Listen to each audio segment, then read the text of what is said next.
Hi, good morning. This is Andrew Lau, Lowsutea president. Well, hopefully you guys have a wonderful weekend. And I today actually is a webinar will be very good for you to really understand what exactly caffeine do to your blood sugar. Now, a lot of people ask me this question because, as you know, we all have a culture potential of drinking coffee. And the key is many of them could drink 4 to 5 cups of coffee a day. And they said, wow, what would you do my blood sugar? Now, as you know, coffee actually, if you do 5 cups a day, actually can be potentially increase your potential heart issue because when you drink coffee, there are palpitation, but the caffeine tend to affect different people, different time, different thing. So you really cannot have saying that, oh, all caffeine is the same. So that's why today I think the webinar will be really good because it really give you a better understanding what is really caffeine is all about. And so that way you can able to have idea what is caffeine is about and how can you prevent you being over drinking of the caffeine in your daily life and that affect your blood sugar, especially type 2 diabetic or pre-diabetic. And that's why we create this webinar for you to better understand caffeine. And some people drink caffeine, they're okay. I mean, that's nothing happened and the blood sugar stay fairly, just a little bit spike and come back down. But unfortunately, when you are type 2 diabetic, that might be a different story. And so uh, people that who have the ability, they come back and tell me that, oh, when I drink coffee, my sugar spike up to over, 7, 8 or something like that, or meaning they go over 140, 150 sometimes. And so, I said, yeah, well, for you, maybe it is something different, but for other people, it might be different. So today, I hope that we can clarify all that for you and you have a better understanding what really truly caffeine do for you. So it will be a good webinar to kind of understand to learn. And I think that will be super good. Okay, good. So let's start. You hear me? You hear me? Give me a one, please. That would be good. I just want to understand that you can hear me loud and clear. Okay, good. Okay, this is today's lecture and it is going to be a very good lecture. You can learn a little bit more about caffeine. I think that will be what it can affect you on blood sugar. Now, so we will talk about how caffeine influence your blood sugar and also how influence your insulin sensitivity. So basically, insulin is so important to take sugar in the cells, right? And why some people can spike sugar and some don't, and when is the best time to have caffeine and it's safe for you, and really how can you swap, instead of drinking caffeine coffee or drink Lowsutea to help you out, set up your habit, changing that beverage habit, that can be very helpful. And I think that's what we're trying to discuss today. I think that will be a very good webinar for you, better understanding what can help you to lower your blood sugar and cholesterol and blood pressure. So that's what we're trying to do. Now, I saw a lot of people today who are not in my familiar name list, so I know some of them are very new to our program. So I always catch up a little bit on what is, the 4 stage of diabetic heart being formed. Now, in pre-diabetic stage, meaning the first stage when it comes in, usually LDL, the bad cholesterol goes up. And when the bad cholesterol goes up, it damages the B cell coming out from the pancreas. The B cells will take sugar to the cells. And so you have fuse, right? So when B cells keep coming up, but the cholesterol keep damage the B cells, so no longer going to the cells, so blood sugar continue to increase your bloodstream going up, up, up, up.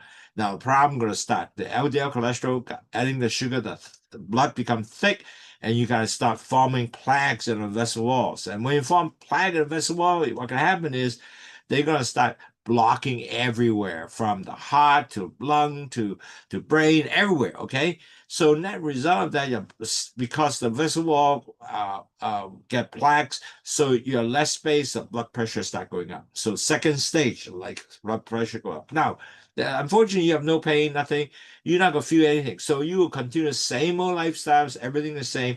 So very quickly you move to stage 3, and majority of people now in stage 3 still do not feel anything. They will probably find out that pre-diabetic stage, which is stage 3, they just find it surprise. 80% of people say, oh, I'm pre-diabetic.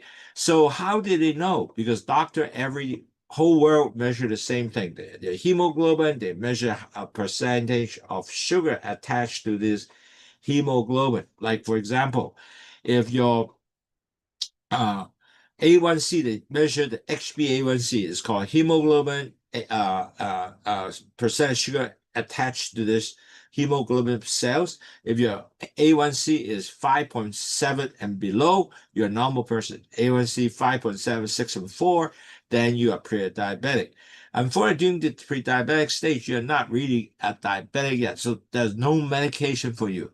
So the doctor usually say, hey, now you are pre-diabetic, you have to really change your lifestyle. You have to cut down your carb intake, you have to cut down your weight, you have to exercise, you have to measure your blood sugar regularly to understand that you are not keep going up. So a lot of these things telling you, but on the other hand, you're not capture that because you have no really incentive to do things.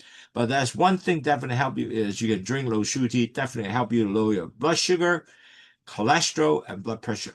So net result, if people who drink Lowsutea, most likely they will never change to real diabetic. If you don't do anything, unfortunately, you will actually end up, it will be stage 4. You become a diabetic patient.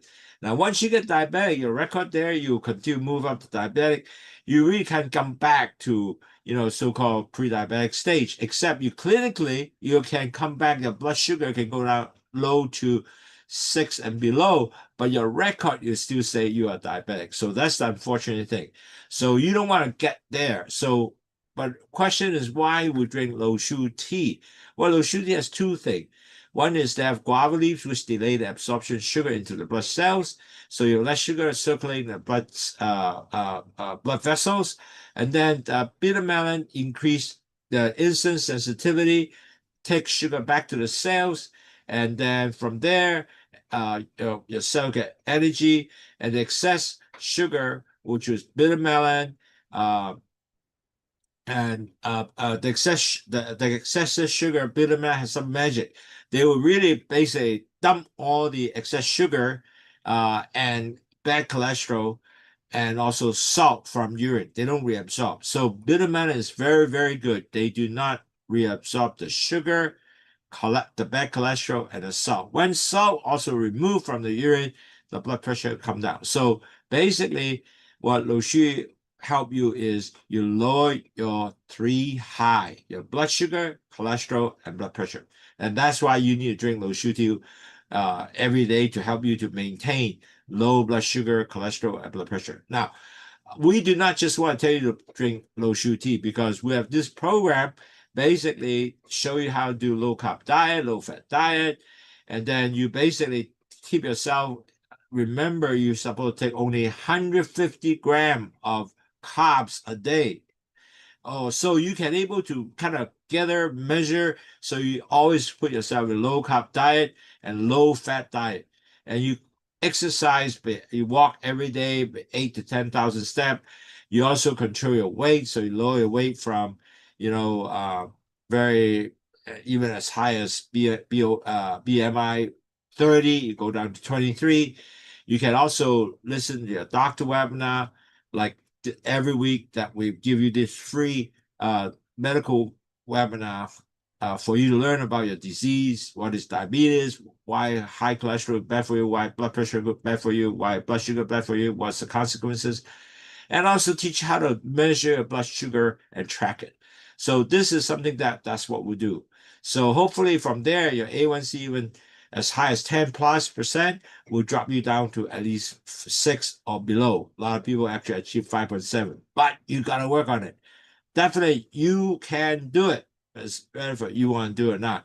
Now, we have this YouTube channel, which is in YouTube. You just go to YouTube and then type down CTTEASLOWSUTEA/video. And basically, this is all the recording. We have 370 somewhat video in there, teach you about the diet, exercise, weight control, and how to measure blood sugar, all that in there. So you can select the topic, the one you want on your free time to listen. So it's really good. It's very, very easy. And they also have a reels in there too, can make it easy, 1 minute lesson kind of speak. So it's wonderful to have that. So you can always review the video that we play every week and then go from there. Because what we want to empower you understand the disease so you and act on. So, okay. So anyway, we can start now. So what is caffeine? Caffeine actually is stimulate from coffee, could be tea, could be chocolate. Okay. So nowadays, when you drink coffee, most likely you have stronger caffeine. Tea, the caffeine is slightly different from coffee. It doesn't give you a palpitation, but coffee definitely will give you the heart go pump, pump, pump. Okay, that's why it can affect, potential. You drink too much coffee, affect your heart, and also it affect your brain. Okay, and also increase alertness, energy because they give you this energy, so you say, okay, I don't feel tired anymore. I go work on and things like that. However, this caffeine stimulate your body. It also give you stimulate the adrenaline. Adrenaline, as you know, is this fight adrenaline, ready to go. It stimulate release adrenaline.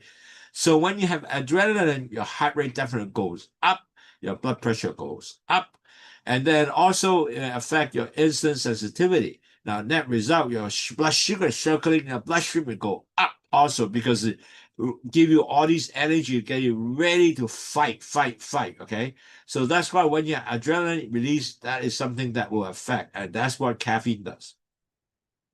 Now, also caffeine affect the whole body metabolism, right? Because now you have all alertness and ready to go. So now you have your heart rate goes up, your blood pressure goes up, and then your blood sugars also be up and processed differently because they are ready for you to fight.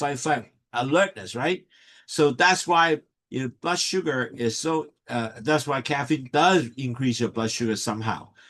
As you know, the blood sugar is called glucose in the body, is a fuel for you to energy to go act on. You have to have energy to go fight. So when you have caffeine, it does really get more energy for you so you get ready to work. Okay.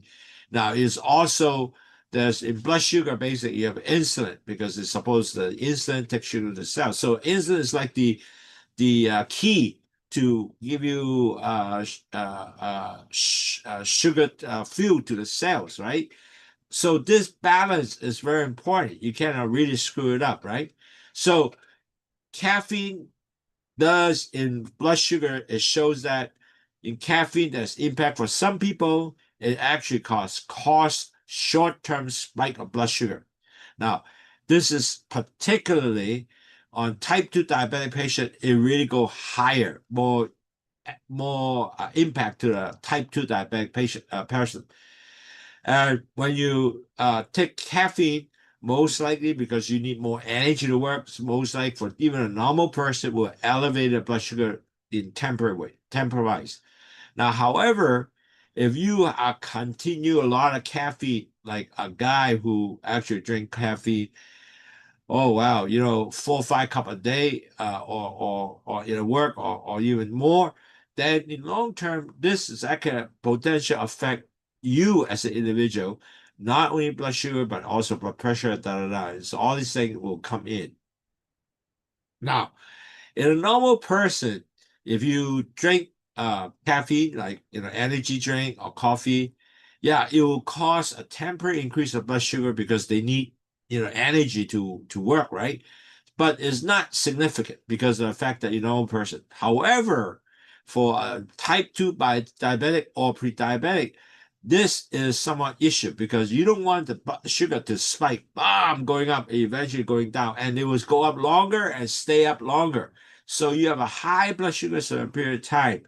And on top of that, it affect your insulin, how react to this blood sugar. So it can be an issue that you don't want to always have in a diabetic or diabetic. You don't want to have your blood sugar go up and continue to be up for a long time, eventually come back down. And that's what happens when you drink caffeine or coffee or energy drink. for diabetic patient, you will have certain effect definitely. On top of that, caffeine is causing an insulin sensitivity, which they decrease the insulin sensitivity about 10 to 15%. So if it decreases the sensitivity, that means your blood sugar are more circulating in the bloodstream, and that will be more damage for you. Remember now, if you have more sugar in the bloodstream adding with the cholesterol, you're going to have more forming, more plaques everywhere in the body, right? So you don't want to do that. You want to make sure you have low sugar in the bloodstream, not higher. Now, if the insulin sensitivity is about 10 to 15% affected, no sugar go back to the cells. So they all circulate into the bloodstream. That's why it's bad for you. However, it's certainly in short term, caffeine actually reduces sensitivity, but at the same time, because the sensitivity decrease, so now you have to take more insulin to process the sugar, which go back to the cell. And on top of that, caffeine interfere with the adenosine, which impact the insulin production and cellular response. Okay, that's so the cells are not as respond to insulin as good. So again, it's a vicious cycle. More blood sugar in the vessels and more plaques are going to form. So at the end of the day, if you have more caffeine drinking, that's why when people drink coffee and all that, it can really disrupt your sleep. And really, again, when you get less sleep, you diminish the sense. Again, you screw up your insulin sensitivity, and then you will also get more stress, more sugar issue around the bloodstream again. So net result, overall, when you drink caffeine, especially at nighttime you cannot sleep, or during the day 5 6 cup, all that is affect your sugar going up, and it doesn't help you to lower your blood sugar at all, and that's why it's not good for you. Now, you might say, hey, how come, my friend drink coffee doesn't affect them and affect me or affect, another person more worse? Well, first of all, the person that is a normal person, he is, doesn't have by diabetic or pre-diabetic. So certainly, maybe that genetically they can really have very easy metabolize the caffeine. So net result, it doesn't affect them. And that's why I'm saying, caffeine can be affect really individually. It's not only you, it can be other people. And also, because this individual can tolerate caffeine much more. So net result, after you drink it, the impacts is not great to this individual. And that's why people say, oh, I don't want to drink coffee at dinner because it doesn't affect me. I can sleep very well. So usually the type of beverage of coffee, like black coffee, green tea, or sugar drink, any drink, all that can affect your blood sugar, especially for pre-diabetic, diabetic person. But for some individual, it doesn't affect. So when it will be a good time to drink coffee, but when is the worst thing you do when you drink coffee? The important thing when you drink coffee, don't drink with an empty stomach. Because when you have an empty stomach, it gives you a stronger glucose response. And especially with that, that's when your sugar goes up higher. So make sure when you drink coffee, make sure you have something you're eating or so forth or whatever, but not to drink an empty stomach because it will be stronger for your sugar. So this is something that you need to think about. So if you're diabetic, you worry about blood sugar, so you can actually, that's why I said to my friend who has an ability, and they would drink coffee and then they check the blood sugar, they don't stick themselves. And you know what? They found that the blood sugar spiked real fast and go up as high as 7 or 8, is maybe 150, 160. In US and Hong Kong, 7 to 8 millimole per liter. So you see there is a event that is actually spike the sugar. And especially if they drink low empty stomach, that even get that more dramatic at the number. So you always want to drink coffee with something in your stomach, and also actually in the sense that not only the sugar issue, can also your stomach will start forming, giving out a lot of, when you drink coffee with no empty stomach. You also can increase a lot of acid out from your stomach, which burn your stomach wall. So that might not be good either.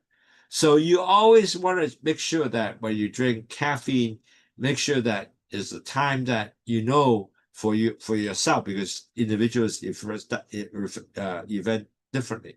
Maybe you want to do it in the morning, a cup of coffee, but after that, that's it. Because it will not affect your whole day. So really depends on your your capability to handle the caffeine. Okay. So the myth is that everybody respond to caffeine differently. And if you are a person, a pre-diabetic or diabetic person, maybe you have severe effect of caffeine, or the B guy might not be as affected, or even if they have no diabetes, they don't have any effect. So really, it's not every body the same, has same effect with the caffeine. So you gotta basically check yourself. You have big effect or you don't have big effect. Some people actually drink caffeine, even a cup of coffee in the afternoon already. They cannot sleep. So that's how bad it is. Okay. The second myth is that also, if you say, "Oh, I can't take caffeine, so I take decaf." Now, not all decaf coffee is also caffeine free. So they might contain a small caffeine amount and it will still affect you.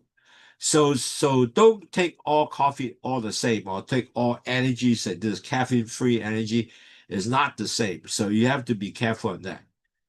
Now, also, as you know, nowadays, a lot of the energy drink does have caffeine in there.